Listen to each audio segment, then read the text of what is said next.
ভেটকি মাছের পাতুরির এই রেসিপিটা একবার তৈরি করলে জিভে জল এসে যাবে, বারবার খেতে মন চাইবে।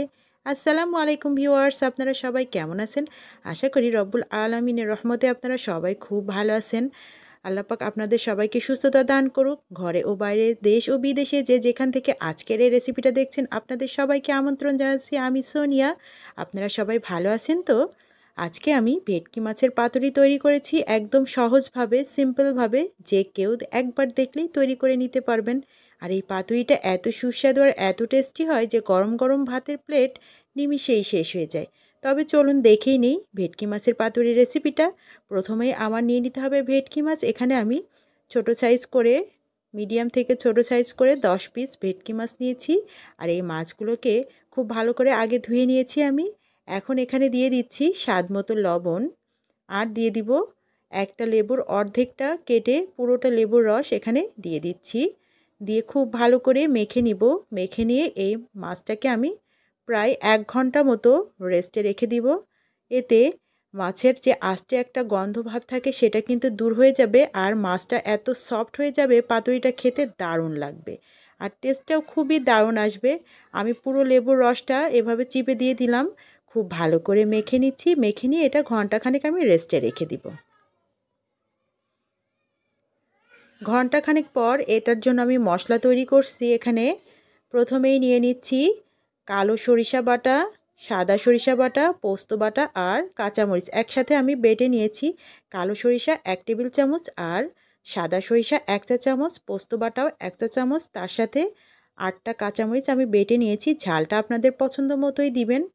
যদি আরেকটু বেশি খেতে চান সেক্ষেত্রে কাঁচামরিচের পরিমাণটা একটু বাড়িয়ে দিতে হবে। আর এখানে আমি নিয়েছি প্রায় 1.5 টেবিল চামচ পরিমাণ বাদাম বাটা। আমার ঘরে আপাতত চীনা বাদামটা ছিল, সেটাই আমি একটু পাতলা করে পাটায় বেটে নিয়েছি। আর এখানে দিয়ে দিচ্ছি প্রায় 2 টেবিল চামচ পরিমাণ টক দই। এখানে 2 টেবিল চামচ পরিমাণ নারকেল কোড়া দিয়ে দিচ্ছি। অবশ্যই কিন্তু নারকেল কোড়াটা দিতে চেষ্টা করবেন, এতে দারুণ টেস্ট আসবে। বাটাটা না দিয়ে কোড়াটাই দিবেন। 1/2 চা চামচ হলুদ গুঁড়া দিয়ে দিচ্ছি আর 1/2 চা চামচ পরিমাণ লবণ দিয়ে দিচ্ছি। এটা কিন্তু অবশ্যই একটু লবণের পরিমাণটা খেয়াল করে দিতে হবে, যেহেতু মাছটা ম্যারিনেট করে রেখেছিলাম সেখানেও লবণ অ্যাড করেছিলাম। আর দিয়ে দিলাম 3 থেকে 4 টেবিল চামচ পরিমাণ সরিষার তেলটা। খুব ভালো করে সব উপকরণগুলো মেখে নিচ্ছি। মেখে নেওয়ার পর মাছগুলোকে এই মশলার মধ্যে আমি ম্যারিনেট করে রেখে দিব। হাতে যদি সময় কম থাকে সেক্ষেত্রে কিন্তু আপনারা একটু কম ম্যারিনেট করে রেখেও তৈরি করে নিতে পারেন, সেটাতেও কোনো সমস্যা হবে না। তবে এই ম্যারিনেশনটা করে যদি একটু রেখে দেওয়া যায় তাহলে কিন্তু মাছটা খেতে দারুণ লাগে। আমি তো হাতে সময় খুব একটা বেশি ছিল না, এই জন্য ঘন্টাখানেক আমি ম্যারিনেট করে রেখে দিয়েছিলাম। তারপরেই পাতুরিটা তৈরি করেছিলাম। আর আপনারা যদি হাতে বেশি সময় থাকে আরও বেশিক্ষণ রাখবেন, এতে কিন্তু দারুণ টেস্ট আসবে। নর্মাল ফ্রিজেও 1-2-3 ঘন্টা রেখে দিতে পারেন খুব সুন্দরভাবে। মাছের মধ্যে সব মশলার টেস্টটা ঢুকে যাবে। আমি খুব ভালো করে মাছগুলোকে মশলার সঙ্গে মেখে নিচ্ছি। মেখে নিয়ে এটা ঘন্টাখানেক আমি রেস্টে রেখে দিব।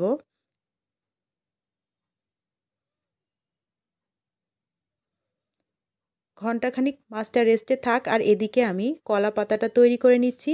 আমি পাতুরি করব এজন্য কলা পাতা নিয়েছি। কলা পাতাগুলোকে এভাবে সাইজ করে কেটে ধুয়ে নিয়েছি। এখন গরম পানির ভাপে আমি কলা পাতাগুলোকে একটু উল্টে পাল্টে ছেঁকে নিচ্ছি। এতে কলা পাতাটা নরম হয়ে যাবে। পাতুরিটা মোড়ানোর সময় কলা পাতাটা ছিঁড়ে যাবে না বা খুলে যাবে না। এজন্য এই পদ্ধতিটা আপনারা করতে পারেন। আর যদি এর থেকে সহজ পদ্ধতিও আরেকটা আছে, ফ্রাই প্যানের মধ্যে হালকা একটু তেল দিয়ে সেটাকেও ছেঁকে নিতে পারেন। আমি আজকে পানির ভাপেই পাতাটা নরম করে নিচ্ছি। এভাবেই সব পাতাগুলোকে আমি 2টা পাশে একটু ছেঁকে ছেঁকে নরম করে নিব।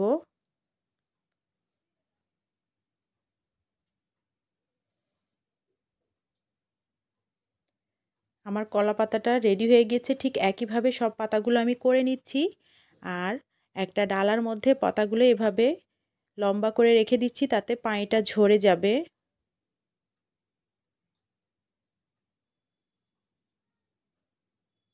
আমি সব পাতাগুলো এভাবে ডালার মধ্যে রেখে দিয়েছি পানিটা ঝরানোর জন্য।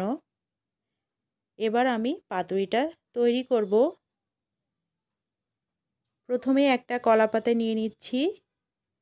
তার উপরে আমি মেরিনেট করে রাখা মাছের একটা পিস দিয়ে দিচ্ছি।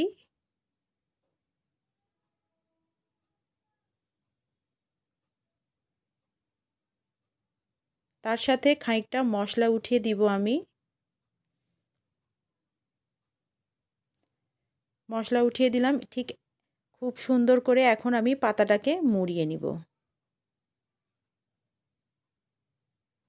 আপনারা দেখেই বুঝতে পারছেন খুবই সহজ, কিন্তু এটা কোনো কঠিন কাজ নয়, যে কেউ একবার দেখলেই পেরে যাবে। কি সুন্দর পাতাটা দিয়ে মোড়ানো যাচ্ছে, পাতাটা কিন্তু ছিঁড়েও যাচ্ছে না। ঠিক একইভাবে আমি সবগুলোই মুড়িয়ে নিব। পাতুরি খেতে মন চাইলে এভাবে পাতুরিটা তৈরি করে দেখবেন, আশা করি নিরাশ হবেন না কেউই। খুবই ভালো হয় এভাবে পাতুরি তৈরি করলে, আর খুব সহজও হয়। আমি এভাবে সবগুলো পাতুরিকে মুড়িয়ে নিলাম। এবার প্রত্যেকটা মাছের পিসকে এভাবে আমি সুতা দিয়ে একটু আটকে নিচ্ছি, এতে ফ্রাই করার সময় বের হয়ে যাবে না।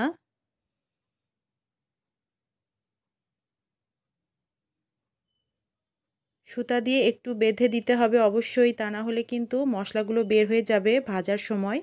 আমি সবগুলোকেই এভাবে সুতা দিয়ে মুড়িয়ে নিয়েছি।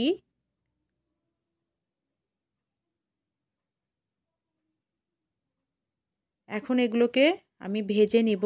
এজন্য চুলাতে একটা কড়াই বসিয়ে দিয়েছি। কড়াইটা খুব ভালো করে গরম করে নিয়ে তাতে সামান্য একটু সরিষার তেল দিয়েছি। আমি 2 টেবিল চামচ পরিমাণ সরিষার তেল দিয়ে দিলাম, আর তেলটা গরম হয়ে গিয়েছে। এখন আমি কিছুটা পাতুরি দিয়ে দিচ্ছি, 4 পিস মতো দিব।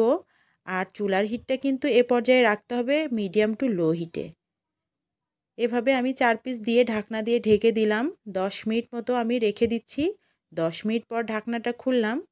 খুলে এগুলোকে উল্টে দিচ্ছি আমি।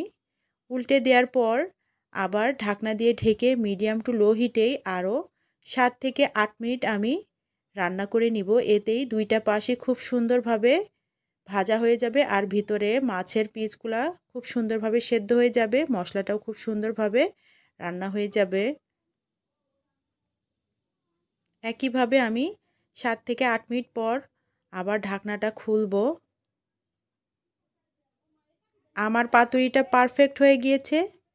এভাবেই কিন্তু আমি পাতুরি করে নিলাম, আর বাদবাকিগুলাও ঠিক একইভাবে করে নিচ্ছি। আবার কড়াইতে সামান্য একটু সরিষার তেল দিয়ে দিলাম, দিয়ে বাদবাকি পাতুরিগুলোকে বসিয়ে দিচ্ছি। তারপর ঢাকনা দিয়ে ঢেকে একইভাবে একই প্রসেসে এগুলোকেও করে নিব। আশা করি পাতুরির সিস্টেমটা আপনাদের ভালো লেগেছে। আবার এটা কিন্তু আপনারা ভাপেও করতে পারেন। সেক্ষেত্রে রাইস কুকারের উপরে যে একটা জালি মতো থাকে সেটার উপর দিয়েও করতে পারেন। আমি আজকে কড়াইতে ভেজেই করলাম। আমার পাতুরিগুলা রেডি হয়ে গিয়েছে। পাতুরিগুলা উপর থেকে দেখেই এত লোভ লাগছে, ভিতরটা না কত সুন্দর হয়েছে।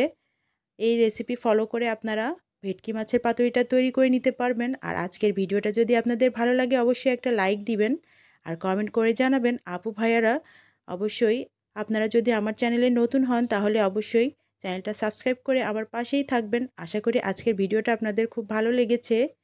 আর আমার কোনো ভুল ত্রুটি হলে অবশ্যই ক্ষমা সুন্দর দৃষ্টিতে দেখবেন। আমি একটা পাতুরি থেকে পাতা খুলে দেখছি ভিতরটা কেমন হয়েছে, আপনাদের সাথে শেয়ার করছি। আমি এখন একটা চামচ দিয়ে কেটে আপনাদের দেখাচ্ছি। পাতুরিটা কিন্তু ফুলফিল হয়ে গিয়েছে। এই গরম গরম ভাতের সাথে এরকম পাতুরি হলে কিন্তু দারুণ জমে যায়। যেসব আপু ভাইয়ারা সবসময় আমার সাথে আছো তোমাদেরকে অন্তর থেকে অসংখ্য ভালোবাসা আর শুভেচ্ছা জানাই। সবসময় আমার পাশেই থেকো। তোমাদের সবার সুস্থতা কামনা করছি। আজকের ভিডিওটা এ পর্যন্তই। গরম গরম ভাতের সাথে এরকম পাতুরি তৈরি করে খেয়ে অবশ্যই আমাকে জানাবে। সবাই ভালো থেকো, সুস্থ থেকো, আর আমার সাথেই থেকো। আল্লাহ হাফেজ।